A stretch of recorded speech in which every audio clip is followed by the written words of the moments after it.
is when most of this stuff gets going. But you mentioned it. We mentioned it off the top there. We have had a lot of trades here during the legal tampering period that started. Most of all those trades became official today. We talked about one. We broke in on Friday, did our first ever emergency podcast with Chicago and Carolina.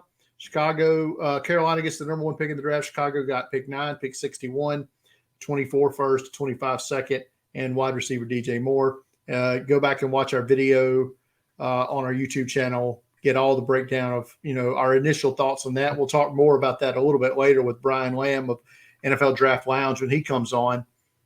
The second trade that came across the board this week, Jalen Ramsey goes to Miami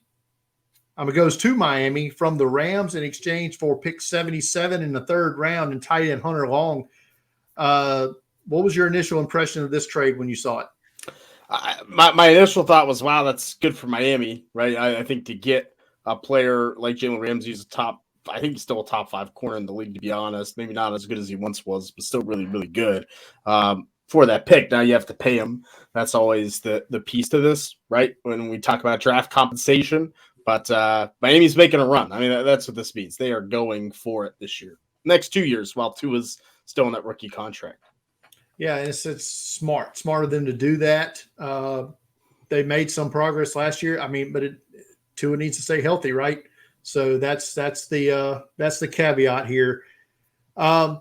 Next trade to talk about, the Las Vegas Raiders sent tight end Darren Waller to the Giants for a third round pick number 100, which is the pick that the Giants got from the Chiefs for Kadarius Toney. Is that correct?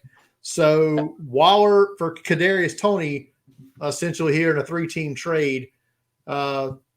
This one has pretty big, I would assume, fantasy implications as well, right? Absolutely. I have a lot of Darren Waller shares, so I think it's good. It also hurts my man Daniel Bellinger, who would have started for the Giants. I think still be good. I think it's a good trade for the Giants to get someone to catch the football for Daniel Jones. And I think the compensation's fine, though I kind of think it's going to blow up in the Giants' face. I just don't trust Darren Waller anymore to stay healthy. He got paid to kind of stay consistent. So we'll see how this works out. But if the Giants had spent that pick 100 on a tight end, I don't think we blink an eye. And I don't think you're going to get a tight end better than Darren Waller and with the upside at this point. Yeah, you're probably right on that. So good get for the Giants there. And he's got 1 year left on his deal? So, I'm not sure, but he recently signed a deal. So, yeah. Next trade, Dallas acquires cornerback Stephon Gilmore from the Colts in exchange for a 5th round pick. We'll talk a little bit more about that one later. Another trade that went down, Houston acquires guard Shaq Mason and a 2023 7th round pick in exchange to Tampa Bay for a 2023 6th round pick. Yeah, I like the Texans getting Shaq Mason for that. And I understand for Tampa, you're probably going to cut him anyway. So you might as well get something, right? Rather than cut him. And he's probably not going to sign a deal that's worth a compensatory pick. But I do like it for the Texans. I think it's a good move. The Texans should making some smart moves. It's been a good free agency for them. And signing offensive linemen, helping Dameon Pierce. Yeah, they're going to help whatever quarterback they bring in. I like that move. This is essentially going up like, around,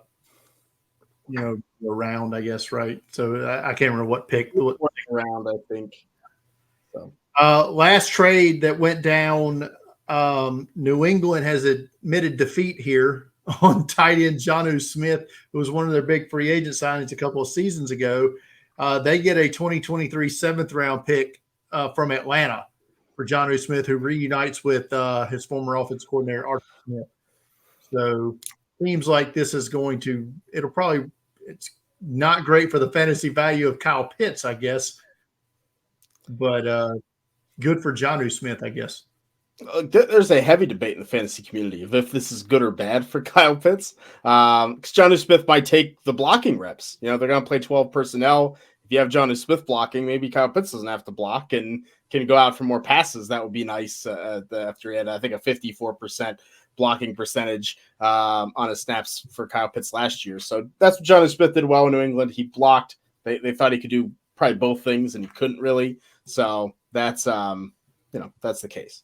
There was a debate to be had. I saw it bandied about on Twitter the other day. Maybe about Benjamin Albright said he thinks that a lot of teams are going to start going back to more 12 personnel because defenses have gotten lighter to adjust to all the 11 personnel. So teams are trying to get ahead of this. Is there any thought to that? I think it's good. I don't think there's enough tight ends to run it.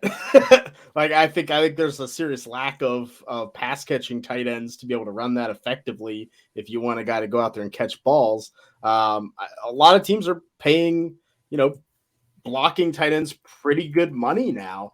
And we're seeing that in this free agency play out. The Vikings signing Josh Oliver to a 3-year, $21 million deal, right? I mean, that's for a second tight end, 12 personnel. So it might not be wrong, but I think there's a lot of teams that want to, but not have the personnel for it. Maybe we'll see. Maybe this is where we're going back to that ground and pound, right?